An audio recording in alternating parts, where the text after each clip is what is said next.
Hello students, मैं Prince Kumar आप सभी को स्वागत करता हूं अपने परिवार यूडी रोजगार में। यह रीजनिंग का टॉप प्रश्नों का यहाँ पे सीरीज चलाया जा रहा है, जिसमें जितने भी प्रश्न देखने को आप सभी को मिलेगा इस क्लास में, सभी प्रश्न आप सभी के पैटर्न पे आधारित होगा।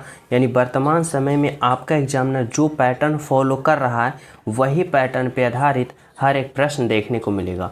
तो आप लोग सभी प्रश्नों को बारीकता से अध्ययन करना, राइट आंसर हमारे साथ कमेंट में करते चलना, और जो ना समझ में आए मैं आप सभी को सभी प्रश्नों का हल ओनली 5 से 7 सेकंड में हल करने का तरीका बताऊंगा।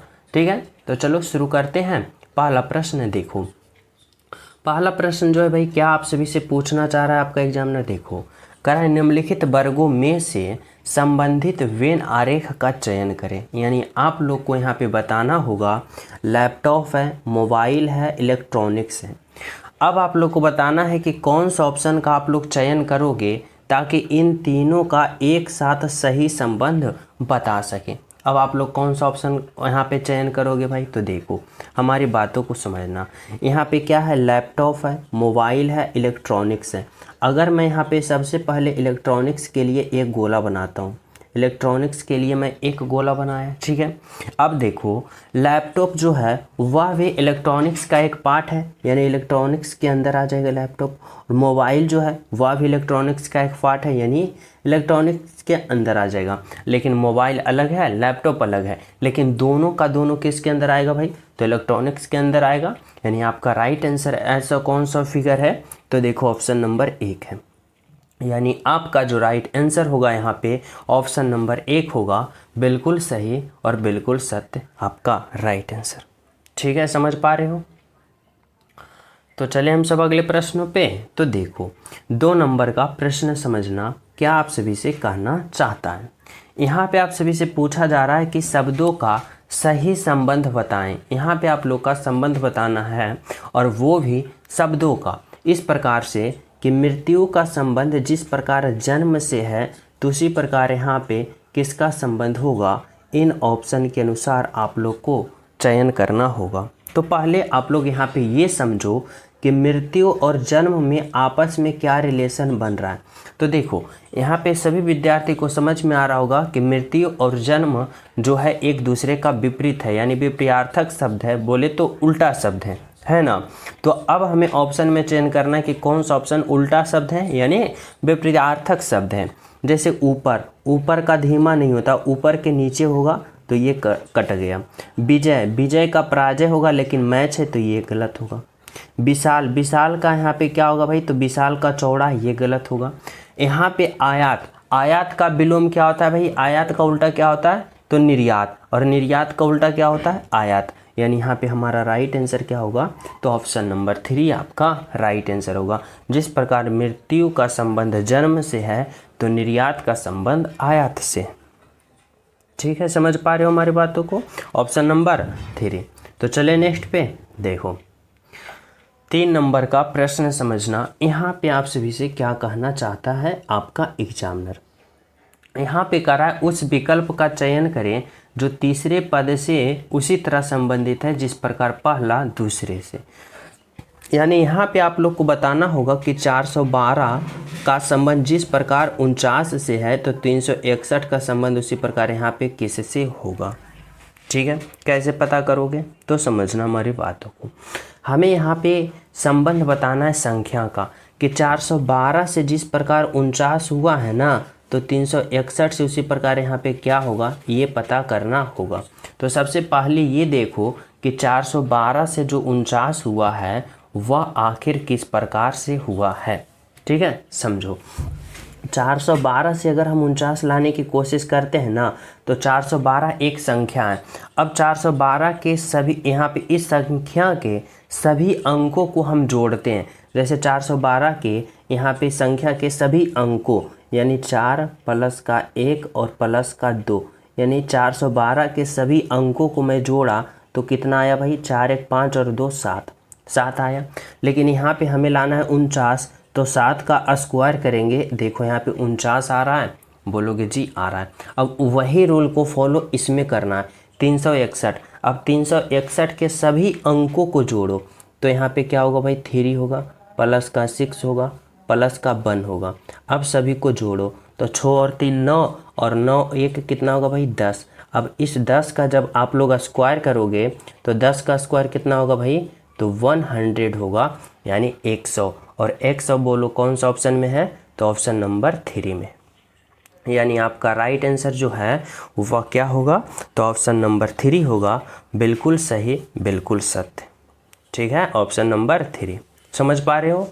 तो चलिए हम सब अगले प्रश्नों पे। तो देखो 4 नंबर का प्रश्न आप लोग समझना। यहाँ पे आप सभी से क्या पूछा जा रहा है, यहाँ पे आप सभी से कहा जा रहा है कि निम्नलिखित श्रृंखला में प्रश्न चिन्ह के स्थान पे कौन से अक्षर आएंगे। देखो यह जो प्रश्न है ना, यह सीरीज वाले प्रश्न है, सीरीज वाले हैं। और वो भी किसका सीरीज है भाई, तो यहाँ पे अल्फ़ा वर्ड का सीरीज है। और यहाँ पे हमें पता करना है और यहाँ पे पता करना है। अब हमें पता है कि जब भी अल्फ़ा वर्ड वाले सीरीज आ जाता है तो हम लोग क्या करते हैं, तो उसका हम पहले अल्फ़ा वर्ड पोजीशन का प्रयोग करते हैं। जैसे देखो जेड का अल्फ़ा वर्ड पोजीशन कितना होता है भाई, 26 होता है। एक्स का कितना होता है, 24 होता है। भी का कितना होता है, तो भी का 22 होता है। आर का 18 होता है और पी का 16 होता है। ठीक है, अब यहाँ पे और यहाँ पे जो अल्फ़ा वर्ड आएगा ना, उसको हमें पता करना है कि क्या आएगा। ठीक है, तो देखो यहाँ पे अगर हम बात करते हैं इस तरीक़ा से कि अगर हम z से x पे चलते हैं तो 26 से 24 पे माइनस का 2 हो रहा है, फिर 24 से 22 पे तो माइनस का 2 हो रहा है, फिर देखो 18 से 16 पे तो माइनस का 2 हो रहा है, यानी -2 का सीरीज हमें पता चल रहा है। तो देखो अगर हम 22 से जब ये वाले पद को पता करेंगे तो हम क्या करेंगे, -2। अब देखो भी से जब हम अगले वाले पद को पता करेंगे तो भी का 22 में 2 घटाएंगे, हमें प्राप्त होगा कितना, 20। और 20 जो होता है वह किसका होता है भाई, टी का, यानी 20, यानी टी का। ठीक है, अब हमें क्या करना है, इस टी से जब हम अगले पद पे जाएंगे यानी आर पे, तो हमें यहाँ भी -2 करना पड़ेगा। अब टी का कितना होता है, टी का होता है 20 में 2 घटाओगे 18। देखो यहाँ पे 18 का आर है ना, बिल्कुल है। अब उसी प्रकार जब पी से अगले पद प्राप्त करोगे तो यहाँ भी -2 करोगे। अब पी का 16 में 2 घटाओगे कितना होगा भाई, तो 14। और 14 जो होता है वह किसका होता है, एन का, यानी यहाँ पे क्या होगा, एन होगा। यानी यहाँ पे देखो यह सीरीज पूर्ण रूप से फॉलो कर रहा है -2 का, जिसमें हमें यहाँ पे टी प्राप्त हुआ और यहाँ पे एन, टी और एन बोले तो ऑप्शन नंबर 4 में है। यानी आपका राइट आंसर क्या होगा, तो ऑप्शन नंबर 4 बिल्कुल सही, बिल्कुल सत्य। ठीक है, तो चले हम सब अगले प्रश्न पे। तो देखो 5 नंबर का प्रश्न समझना क्या कर रहा है। यहाँ पे आप सभी से पूछा जा रहा है विषम शब्द की पहचान करें, विषम शब्द की पहचान करें, यानी बताना है मांसाहारी का संबंध। जिस यहाँ पे देखो इस तरह से समझो, कह रहा है विषम शब्द की पहचान करें। यहाँ पे 4 ऑप्शन दे रखा है। ठीक है, अब इन चारों ऑप्शन में आप लोग को बताना है कि कौन सा 3 ऑप्शन एक समान है, लेकिन एक ऑप्शन जो होगा ना वह सबसे अलग होगा, यानी कि विषम होगा। और वही विषम को आप लोग को क्या करना है, तो वही विषम का आप लोग को पहचान करना होगा। देखो यहाँ पे क्या दिया गया भाई, मांस, और मांस का संबंध किससे, बाघ से। शाकाहारी का संबंध गाय से, और यहाँ पे मांसाहारी का संबंध कुत्ता से। देखो अगर हम बात करें ऑप्शन 1 का, ऑप्शन 2 का, ऑप्शन 3 का, तो इस प्रकार से दिया गया है कि बाघ का संबंध किससे भाई, मांसाहारी से। यानी बाघ का स्वरूप बता रहा है। बाघ का स्वरूप कैसा होता है, तो भाई मांसाहारी। गाय का स्वरूप क्या होता है भाई, तो शाकाहारी। ठीक है, कुत्ता का स्वरूप क्या होता है भाई, तो मांसाहारी। लेकिन यहाँ पे शाकाहारी का स्वरूप खरगोश होता है, नहीं, खरगोश का जो स्वरूप होता है वह शाकाहारी होता है। यानी यहाँ पे जो ऑप्शन नंबर 3 में दिया गया है ना, यह उलट पुलट के कर दिया है। पहले यहाँ पे शाकाहारी के जगह खरगोश होना चाहिए और खरगोश के जगह शाकाहारी होना चाहिए। इस तरह से प्रश्न आपका एग्जामिनर तैयार करता है ताकि आप लोग कंफ्यूज हो जाओ कि आखिर इसमें राइट आंसर होगा तो क्या होगा। तो इसमें राइट आंसर आपका ऑप्शन नंबर 3 होगा, क्योंकि ऑप्शन नंबर 1, 2, 4 जो है वह एक समान है। ठीक है, और ऑप्शन नंबर 3 जो है सबसे अलग है, इसलिए आपका राइट आंसर ऑप्शन नंबर 3 जो होगा बिल्कुल सही और बिल्कुल सत्य है। समझ पा रहे हो? तो चलिए हम सब अगले प्रश्न पे। तो देखो अगला प्रश्न आप लोग समझना क्या कर रहा है। देखो 6 नंबर का प्रश्न क्या कर रहा है भाई, 6 नंबर का प्रश्न कर रहा है कि श्रृंखला को पूर्ण करें। यानी यह जो प्रश्न है ना, यह सीरीज वाले है, और वो भी किसका है भाई, तो संख्या का है, नंबर सीरीज है। अब आप लोग को यहाँ पे समझना होगा नंबर सीरीज वाले प्रश्न में कि सोल्व कैसे करते हैं। सबसे पहले इसका ऑर्डर देखो, ऑर्डर क्या हो रहा है भाई, तो ऑर्डर जो है वह इंक्रीज होते हुए, यानी क्या हो रहा है भाई, सीरीज बढ़ते हुए संख्या में यहाँ पे बढ़ रहा है, ठीक है, यानी बढ़ते हुए क्रम में। अब जब बढ़ते हुए क्रम में जाता है तो हम क्या करते हैं, तो हमें इस तरह से समझना होगा। देखो अगर हम बात करें 23 से 28 पे गया, यहाँ पे क्या किया भाई, तो प्लस का 5 किया, ठीक है। अब 28 से कहाँ पे गया, तो यहाँ पे 28 से 34 पे गया। अब 28 से 34 पे गया, यानी यहाँ पे क्या हुआ भाई, तो यहाँ पे प्लस का 6 हुआ, ठीक है। अब देखो 34 से 41 पे गया, तो यहाँ पे क्या हुआ, तो यहाँ पे प्लस का कितना हुआ, तो यहाँ पे 34 6 40 और 1 प्लस का 7 हुआ। क्या हुआ, प्लस का 7 हुआ। 34 प्लस का 7 41 होगा। अब 41 से आप लोग कहाँ पे जाओगे, 49 पे, तो 41 से 49 पे गया, प्लस का 8 हुआ। अब जब हम 49 से अगले पद को हम प्राप्त करेंगे ना, तो क्या करेंगे, तो यहाँ पे +5 +6 +7 +8, देखो 5 6 7 8 का सीरीज चल रहा है, तो इस बार यहाँ पे जो होगा वह 9 होगा, 9 होगा ना। यानी 49 में जब हम 9 को प्लस करेंगे तो हमें कितना प्राप्त होगा, तो यहाँ पे 58 प्राप्त होगा। कितना प्राप्त होगा भाई, तो 58 58। और 58 देखो ऑप्शन नंबर 3 में है, यानी आपका राइट आंसर जो होगा वह क्या होगा, तो ऑप्शन नंबर 3 बिल्कुल और बिल्कुल सही और आपका राइट आंसर होगा, ठीक है, ऑप्शन नंबर 3। तो चले नेक्स्ट प्रश्न पे। तो देखो 7 नंबर का प्रश्न समझना क्या कर रहा है। अगर दिए गए विकल्पों में से वह शब्द चुनिए जो दिए गए शब्द के अक्षरों का प्रयोग करके नहीं बनाया जा सकता है। समझना, नहीं बनाया जा सकता है, जिसको हमें चयन करना होगा। तो ऑप्शन नंबर 1 को देखो, SON, देखो S है, O है, N है, यानी ऑप्शन नंबर 1 जो है वह बनाया जा सकता है। ऑप्शन 2 देखो, DOES, DOES, यानी ऑप्शन नंबर 2 भी क्या हो रहा है भाई, तो बनाया जा सकता है। ऑप्शन नंबर 3 देखो, POSE, POSE, यानी ऑप्शन नंबर 3 भी होगा, वह क्या होगा, तो बनाया जा सकता है। ऑप्शन नंबर 4 देखो, PENDU, देखो PEND, यहाँ पे D है, उसके बाद U है, फिर यहाँ पे LUM, फिर कहाँ L, देखो इसमें L कहीं भी नहीं है। L कहीं है, इसमें कहीं भी दिख रहा है नहीं, और यहाँ पे हमें क्या दिखा, तो L दिखा। यानी कौन सा ऑप्शन नहीं बनाया जा सकता है, तो यहाँ पे ऑप्शन नंबर 4 जो है नहीं बनाया जा सकता है, और यही हमारा राइट आंसर है, क्योंकि यहाँ पे L का प्रयोग किया गया है और इसमें कहीं भी L का प्रयोग नहीं है, ठीक है, इसलिए ऑप्शन नंबर 3 राइट आंसर होगा। समझ रहे हो। तो चले नेक्स्ट प्रश्न पे। तो देखो 8 नंबर का प्रश्न समझना क्या कर रहा है। यहाँ पे आप सभी से पूछा जा रहा है कि एक विशिष्ट कोड भाषा में इतना को 44 लिखा जाता है और इतना को 30 लिखा जाता है, तो उसी कोड भाषा में BRIT को किस प्रकार लिखा जाएगा। तो समझना, यहाँ पे जो प्रश्न है ना, यह कोडिंग डिकोडिंग का प्रश्न है। अब हमें पता करना होगा कि आखिर WARD यानी इतना को इतना और इतना को इतना कैसे लिखा, पहले हमें ये पता करना होगा। तो देखो यहाँ पे क्या है भाई, तो W है, फिर क्या है A है, फिर यहाँ पे क्या है R है, और यहाँ पे क्या है D है, ठीक है। अब हमें इतना से क्या प्राप्त करना है, तो 44। अब ये देखना है इतना से 44 आया तो आया कैसे, ठीक है। तो इसके लिए हम क्या करते हैं, तो इसके लिए हम सबसे पहले इसका अल्फ़ाबेट पोजीशन लिखेंगे। W का कितना होता है, 23 होता है, A का 1 होता है, R का 18 होता है, और D का कितना होता है भाई, 4। D का कितना होता है, तो D का 4 होता है। अब हमें इतना से हमें 44 लाना है, तो क्या कर सकते हैं, अगर हम इन सभी के अल्फ़ाबेट पोजीशन को जोड़ते हैं, जैसे 23 प्लस का 1 प्लस का 18 प्लस का 4, ठीक है। अब देखो सभी को हम जोड़ते हैं, तो इस तरह से समझना, देखो यहाँ पे हम सभी को जोड़ते हैं, ठीक है। तो W का कितना होगा भाई, तो W का 23 होगा, प्लस A का 1 होगा, प्लस R का 18 होगा, प्लस D का 4 होगा। अब देखो 23 और 1 कितना होगा भाई, 24, और 24 और 4 28, और 28 और 18 की बात करें तो कितना होगा, 28 और 18, देखो 28 प्लस का 18, 8 8 16, बाकी 1 2 1 3 1 4, यहाँ पे कितना हो गया, तो 46। लेकिन चाहिए हमें 44, तो इन सभी के अल्फ़ाबेट पोजीशन को जोड़े ना, तो 2 संख्या यानी 2 अंक बढ़ गया। अब 2 अंक बढ़ गया, तो इसमें आप लोग 2 घटा दो ना, तो देखो 46 में 2 घटाओगे तो यहाँ पे 44 आ गया। यानी इतना का अल्फ़ाबेट पोजीशन जोड़ने के बाद 2 बढ़ जाता है, 2 घटाने के बाद इसका कोड वर्ड 44 लिखा।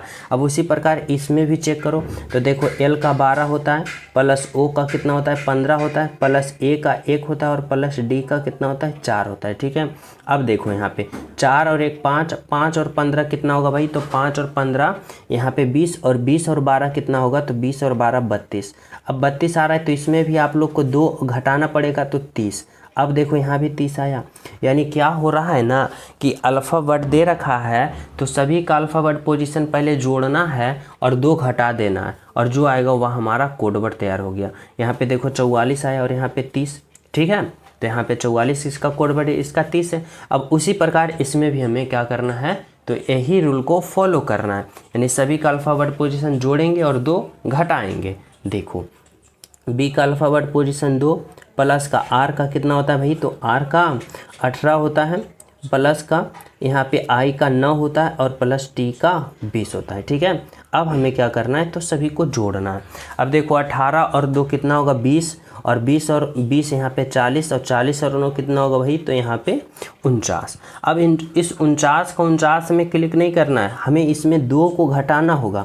अब 49 में जब 2 घटाएंगे तो हमें कितना होगा, तो 47। यानी राइट आंसर ऑप्शन नंबर 2 जो होगा आपका राइट आंसर होगा। 47 बिल्कुल और बिल्कुल राइट आंसर। ठीक है, समझ पा रहे हो। तो चलिए नेक्स्ट प्रश्न पे, और सभी प्रिय स्टूडेंट क्लास को लाइक कर देना, ज़्यादा से ज़्यादा शेयर कर देना, जो न्यू हो तो चैनल सब्सक्राइब करके बेल आइकन प्रेस कर देना। ठीक है, चलो देखो 9 नंबर का प्रश्न समझना। 9 नंबर में आप सभी से क्या पूछना चाहता है भाई, कह रहा है नीचे दिए गए शब्दों को सार्थक कर्म में व्यवस्थित कीजिए। सार्थक कर्म में व्यवस्थित करने का अर्थ होता है ना कि सबसे पहले कौन होगा भाई, उसके बाद और फाइनल अंत में कौन होगा, ये आप लोग को पता करना होगा। ठीक है, देखो यहाँ पे दीवार है, मिट्टी है, कमरा है, ईंट है और घर है। अब आप लोग को बताना है सबसे पहले क्या होगा। तो देखो अगर हम सबसे पहले की बात करें ना, तो सबसे पहले क्या होना चाहिए, तो सबसे पहले मिट्टी होगा, यानी 2 नंबर मिट्टी होगा। मिट्टी होने के बाद क्या होगा भाई, तो ईंट तैयार होगा, यानी 4 नंबर। ईंट तैयार होने के बाद फिर क्या होगा भाई, दीवार लगेगा, यानी दीवार बनेगा, यानी 1 नंबर। दीवार बनने के बाद फिर क्या होगा भाई, तो यहाँ पे कमरा तैयार होगा, यानी 3 नंबर। और कमरा तैयार होने के बाद फिर फाइनल क्या बनेगा, तो घर बनेगा, यानी 5 नंबर। अब बताओ 2 4 1 3 5, 2 4 1 3 5 कौन सा ऑप्शन में है, तो देखो ऑप्शन नंबर सी में। यानी आपका राइट आंसर क्या होगा यहाँ पे, तो ऑप्शन नंबर सी होगा, जो कि बिल्कुल और बिल्कुल सही है। आपका राइट आंसर है बिल्कुल और बिल्कुल सत्य, ऑप्शन नंबर सी। ठीक है, समझ पा रहे हो। तो चले हम सब अगले प्रश्नों पे। तो देखो अगला प्रश्न आप लोग समझना क्या कर रहा है भाई, 10 नंबर का कर रहा है, दर्भ है, दूध है, नदी जल है। यानी आप लोग को बताना होगा दर्भ, दूध, नदी, जल के लिए हम कौन सा ऑप्शन का चयन करें ताकि इन तीनों का एक साथ सही संबंध बता पाए। तो देखो कैसे हम बताएंगे, इस तरह से अगर हम दर्भ के लिए एक गोला बनाते हैं, दर्भ के लिए एक बड़ा गोला बनाएं। अब देखो दूध जितने भी प्रकार का दूध होता है सभी दर्भ फॉर्म में होता है, यानी दर्भ के अंदर क्या आ जाएगा भाई, दूध। नदी जल की बात करें तो नदी जल का भी, जो नदी का जो जल होता है वह भी दर्भ फॉर्म में होता है, यानी दर्भ के अंदर आ जाएगा। ठीक है, लेकिन दूध और नदी जल अलग अलग है। अब बताओ ऐसा ऑप्शन कहाँ है, तो ऑप्शन नंबर 1 में। यानी राइट आंसर बिल्कुल और बिल्कुल सही होगा, ऑप्शन नंबर 1 आपका राइट आंसर। ठीक है, समझ पा रहे हो। तो चलिए हम सब अगले प्रश्नों पे। तो देखो अगला प्रश्न आप लोग समझना क्या कर रहा है भाई, तो 11 नंबर का प्रश्न। 11 नंबर का प्रश्न में कर रहा है 4 निचले फलक पर है तो ऊपरी फलक पे कौन सी संख्या दिखाई देगा। देखो यहाँ पे आप लोग का डाइस से प्रश्न है पासा का, और कह रहा है 4 का विपरीत फलक पता करो। और विपरीत फलक पता करने का रूल क्या होता है कि सबसे पहले कॉमन संख्या को देखो। कॉमन की बात करें इसमें 2 है। अब इसमें देखो 1 मिनट यहाँ पे समझना, इसमें कॉमन क्या है भाई, तो इसमें कॉमन 2 है, इसमें भी कॉमन 2 है। अब कॉमन की बात करें तो और कहीं कॉमन दिख रहा है, तो और कॉमन कहीं दिख नहीं रहा है। यानी जब 2 पासा में एक एक स्थिति कॉमन दिखता है ना, तो हम क्या करते हैं, घड़ी की दिशा में क्लॉकवाइज चलते हैं ऐसे। ठीक है, और इसमें घड़ी की दिशा में क्लॉकवाइज चलेंगे। यहाँ पे देखो पहले वाले पासा में देखो कहाँ से चलना शुरू किए थे, 2 से, कहाँ पे आए 6 पे, 6 के बाद कहाँ पे गए 4 पे। उसी प्रकार इसमें समझना, दूसरे पासा में कहाँ से चले भाई 2 से, कहाँ पे आए 5 पे, उसके बाद कहाँ पे आए 3 पे। यानी हमारे कहने का मतलब हुआ ना कि 4 का विपरीत 3 और 3 का विपरीत 4, 6 का विपरीत 5 और 5 का विपरीत 6। अब देखो हमसे पूछा 4 का निचले फलक यानी 4 का विपरीत फलक, तो 4 का विपरीत फलक देखो क्या है 3, यानी राइट आंसर ऑप्शन नंबर क्या होगा, ऑप्शन नंबर 1 होगा। क्या होगा, तो ऑप्शन नंबर 1 होगा जो कि आपका राइट आंसर है। ठीक है, चलिए नेक्स्ट पे देखो 12 नंबर का प्रश्न समझना, क्या आप सभी से पूछ रहा है आपका एग्जामिनर करा, उसमें प्रश्नवाचक चिन्ह को प्रतिस्थापित कर सकती है। देखो यहाँ पे बताना होगा कि यहाँ पे सीधा सीधी समझो ना कि लुप्त संख्या में पूछ रहा है कि इस वाट के जगह आखिर क्या होगा, यानी इस वाट के जगह हमें बताना है लुप्त संख्या क्या होगा। तो ऐसे वाले प्रश्न में हम क्या करते हैं, लुप्त वाले में हम देखते हैं कि जिस प्रकार यहाँ पे 8 आया, यहाँ पे भी 8 आया, तो यहाँ पे क्या आएगा, अब बोलोगे यहाँ पे भी 8 आएगा, ऑप्शन नंबर 4 सही होगा, गलत हो जाएगा। कैसे, तो समझना, सबसे पहले हमें ये पता करना होगा कि यहाँ पे अगर हमें राइट आंसर लाना है ना, तो इसमें देखना होगा कि आखिर 8 आया तो कैसे आया। अब देखो यहाँ पे 14 है, 56 है, 28 है, 7 है, यहाँ पे क्या रिलेशन बना सकते हो, तो देखो ये रिलेशन बना सकते हो कि इस 56 में 14 से भाग दोगे कितना आएगा भाई, तो 14 चक्का 56, 4 आया। अब इस 28 में 7 से भाग दोगे, 7 14 21, 7 चक्का 28, यानी 4 मरतब आएगा, यानी 4 आएगा।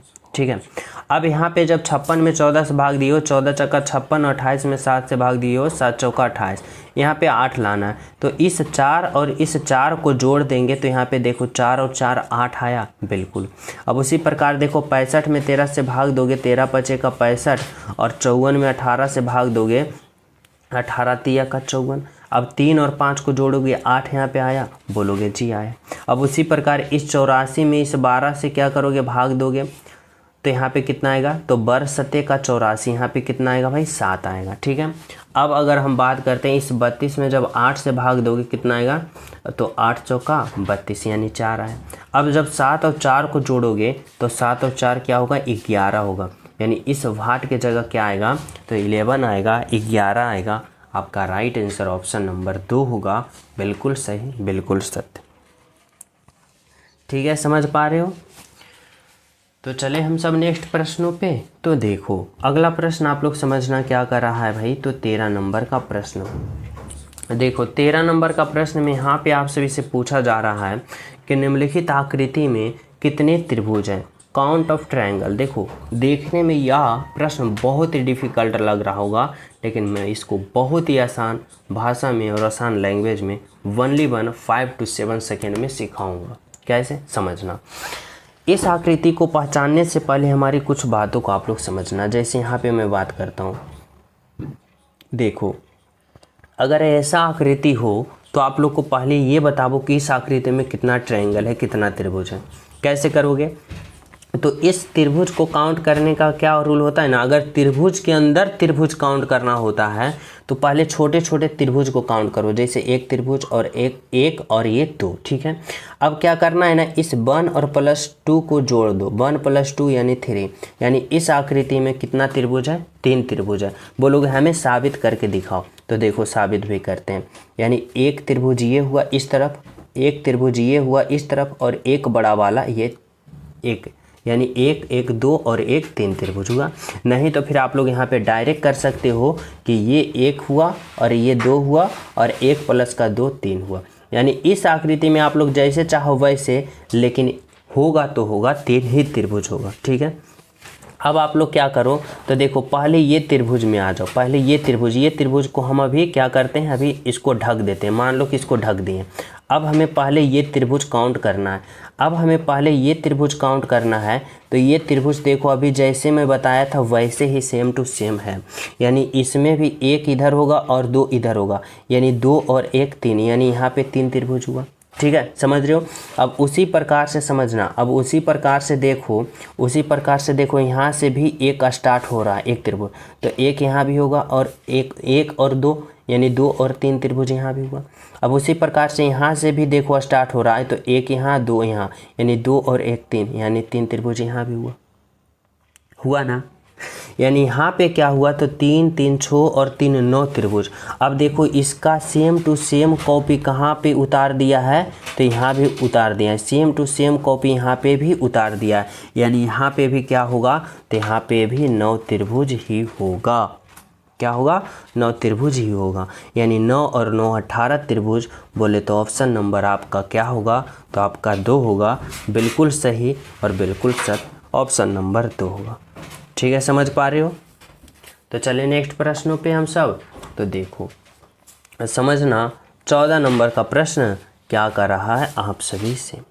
कह रहा है दिए गए विकल्पों में से लुप्त संख्या ज्ञात करें, इस भाट के जगह बताओ।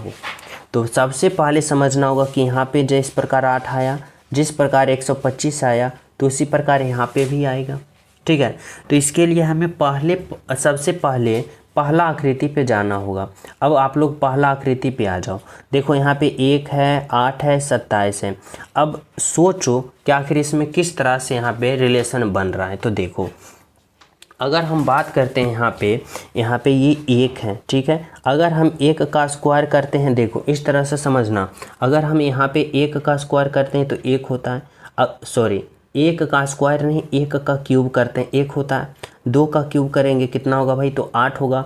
और 3 का क्यूब करते हैं तो कितना होगा, तो 27 होगा। समझ लो, 1 का क्यूब, 2 का क्यूब, 3 का क्यूब। अब अगले आकृति में आ जाओ। यहाँ पे क्या है भाई, तो यहाँ पे 4 का क्यूब, यहाँ पे क्या होगा 5 का क्यूब, और यहाँ पे क्या होगा 6 का क्यूब। देखो 4 का क्यूब क्या होता है 64, 5 का क्यूब 125 और 6 का क्यूब 216। तो इस बार क्या होना चाहिए 7 का क्यूब। अब जब यहाँ पे 7 का क्यूब हुआ नीचे में, तो उसके जस्ट बगल में क्या होगा 8 का क्यूब होना चाहिए, और यहाँ पे 9 का क्यूब होना चाहिए। तो देखो 7 का क्यूब 343, 8 का क्यूब कितना होता है भाई 512 और 9 का क्यूब 729 यहाँ पे है। यानी इस भाट के जगह पे जो आना चाहिए वह 8 का क्यूब आना चाहिए और 512 होता है। बोले तो ऑप्शन नंबर 3 होता है आपका राइट आंसर। क्या होगा आपका राइट आंसर, ऑप्शन नंबर 3 होगा। समझ पा रहे हो हमारी बातों को। तो चले नेक्स्ट पे, तो देखो 15 नंबर का प्रश्न समझना क्या कर रहा है भाई। कर रहा है भाग का अर्थ जोड़ है, जोड़ का घटाव, घटाव का भाग और जोड़ का गुना है, तो इतना का मान क्या होगा। तो समझना, देखो हमारी बातों को समझो।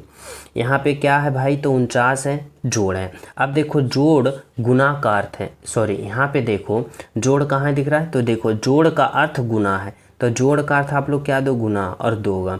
फिर देखो घटाव, घटाव का अर्थ क्या है भाई, तो घटाव का अर्थ भाग है, यहाँ पे भाग 2 7। फिर देखो भाग का अर्थ क्या है, जोड़, तो जोड़ 2 11। अब गुना का अर्थ क्या है, घटा, तो घटा 2 4।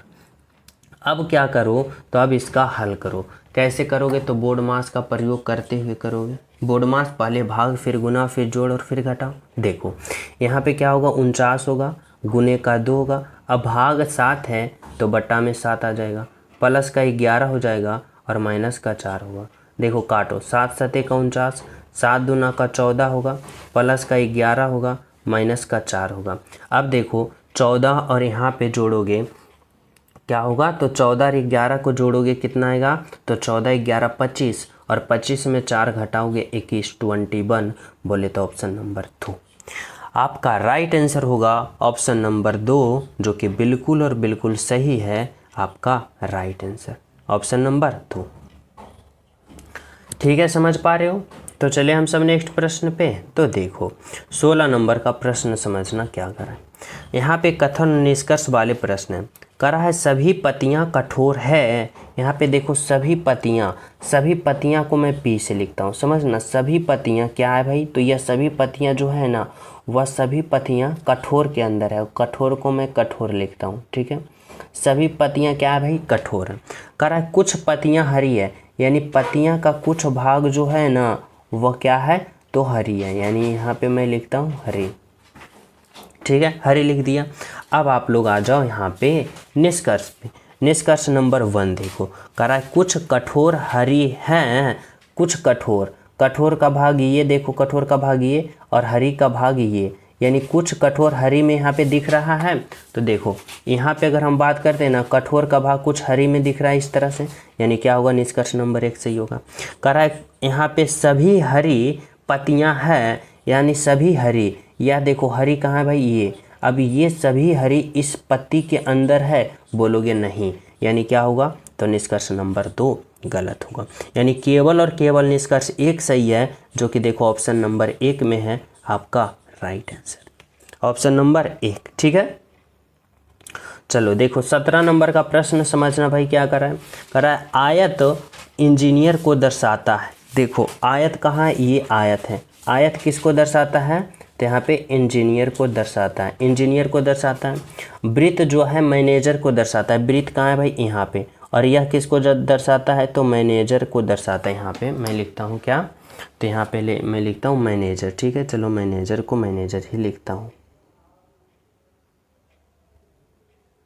मैनेजर को दर्शाता है वृत्त। ठीक है, अब कह रहा है त्रिभुज जो है ना, विवाहित लोग, यह विवाहित लोग यानी शादीशुदा विवाहित लोग, ठीक है, विवाहित लोग को दर्शाता है त्रिभुज।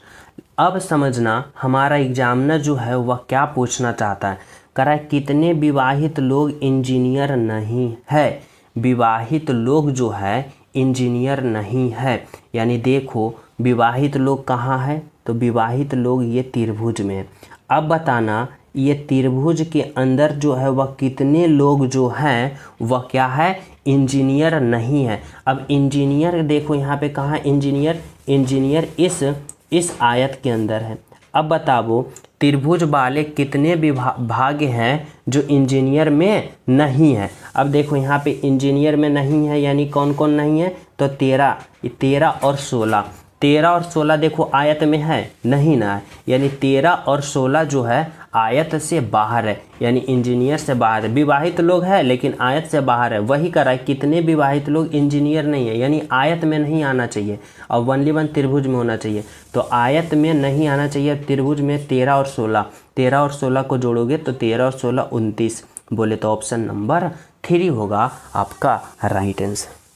ठीक है, ऑप्शन नंबर 3।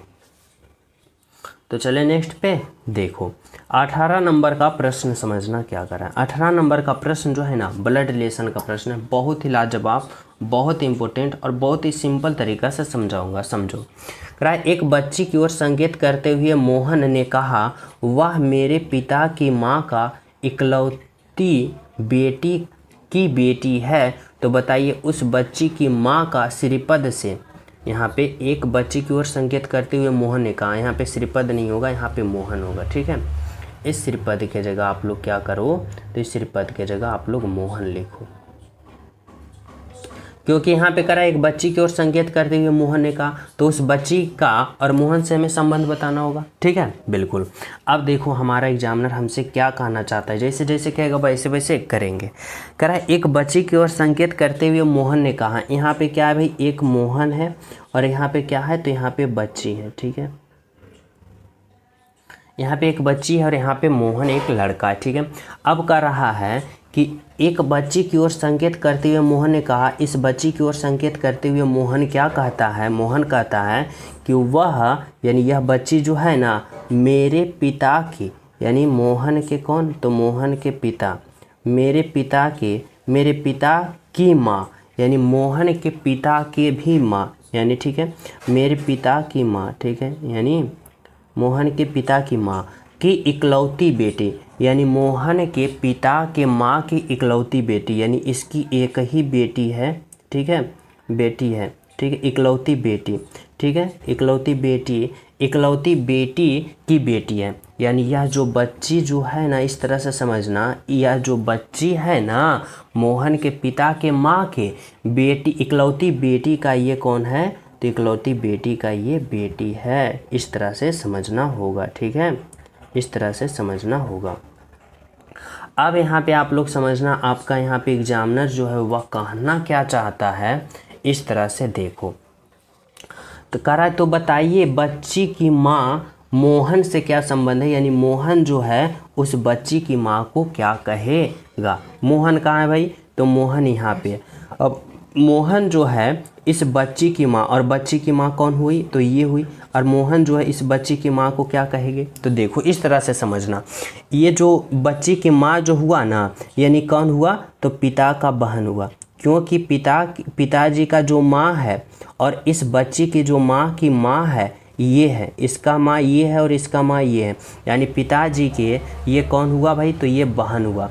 अब पिताजी के बहन को मोहन जो है वह क्या कहेगा, तो पिताजी के बहन को मोहन क्या कहेगा, बुआ कहेगा, यानी ऑप्शन नंबर डी जो है आपका राइट आंसर होगा। यानी पिताजी के बहन को क्या कहेगा, बुआ कहेगा, आपका राइट आंसर होगा। और यहाँ पे क्या होगा, तो इस बच्ची की माँ, यानी इस बच्ची की माँ को मोहन क्या कहेगा, तो बुआ कहेगा। ठीक है, समझ रहे हो। चलो देखो 19 नंबर का प्रश्न आप लोग समझना क्या करा है, लुप्त संख्या ज्ञात करें, यानी मिसिंग नंबर बताना है कि इस वाट की जगह आखिर क्या होगा। कैसे पता करोगे भाई, तो समझो, यहाँ पे वृत्त के अंदर लुप्त संख्या पूछा जाता है ना, तो हम 2-3 तरीक़ा से यहाँ फॉलो करते हैं रूल को। या तो आप लोग सामने सामने रिलेशन बनाने की कोशिश करो, अगर सामने सामने से रिलेशन नहीं बन रहा है तो आप लोग 4 इस तरह से साइड से रिलेशन बनाओ। देखो अगर हम आमने सामने की बात करते हैं ना, जैसे 4 से 23 रिलेशन बनाना चाहते हैं, 5 से 37 रिलेशन बनाना चाहते हैं, तो कहीं नहीं बन रहा है, यानी हमें क्या करना होगा, साइड रिलेशन बनाना होगा। यहाँ पे 4 है, 5 है, 9 है, 14। देखो अगर मैं 4 और 5 यानी पहली संख्या और दूसरी संख्या जोड़ता हूँ तो देखो हमें ये 9 प्राप्त हो रहा है। ठीक है, अब 9 से जब हमें अगली संख्या प्राप्त करना है तो 5 और 9 को जोड़ना पड़ेगा, तो 9 और 5 14। ठीक है, अब जब 14 से हमें अगली संख्या प्राप्त करना है तो 14 और 9 को जोड़ना पड़ेगा, 14 और 9 23। ठीक है, 23 आ गया। अब जब हम 23 से अगली संख्या प्राप्त करेंगे तो 23 और 14 को जोड़ेंगे तो 37, और 37 से अगला हमें प्राप्त करना है तो 37 प्लस का 23 जोड़ना पड़ेगा, तो यहाँ पे 60। अब जब हम 60 से अगले पद प्राप्त करेंगे ना, तो इस 37 प्लस का 60 करेंगे तो 37 और 60 कितना होगा, तो 97। 97 कौन सा ऑप्शन में है, तो देखो ऑप्शन नंबर 2 में, यानी राइट आंसर आपका जो होगा ऑप्शन नंबर 2 होगा। बिल्कुल सही, बिल्कुल सही। ठीक है, समझ रहे हो। तो चले नेक्स्ट पे, देखो 20 नंबर का प्रश्न समझना, और यह प्रश्न मैं आप सभी को होमवर्क के रूप में देना चाहता हूँ। यह प्रश्न में आप सभी को क्या पूछा जा रहा है भाई, तो यहाँ पे पूछा जा रहा है लुप्त संख्या ज्ञात करें, मिसिंग नंबर इस वाट के जगह, यहाँ पे क्या होगा बताना होगा। ठीक है, सभी विद्यार्थी ईमानदारी पूर्वक इस प्रश्न का राइट आंसर कमेंट में बताना, और सभी विद्यार्थी क्लास को लाइक करना, ज़्यादा से ज़्यादा शेयर करना। जो न्यू हो चैनल पे तो चैनल सब्सक्राइब करके बेल आइकन प्रेस कर देना, और डिस्क्रिप्शन में लिंक है टेलीग्राम का, वहाँ भी ज्वाइन हो जाना। ठीक है, और प्यारा सा कमेंट ज़रूर करना। तो मिलते हैं आप सभी को नेक्स्ट क्लास में, जब तक सभी को हमारे तरफ से जय हिंद।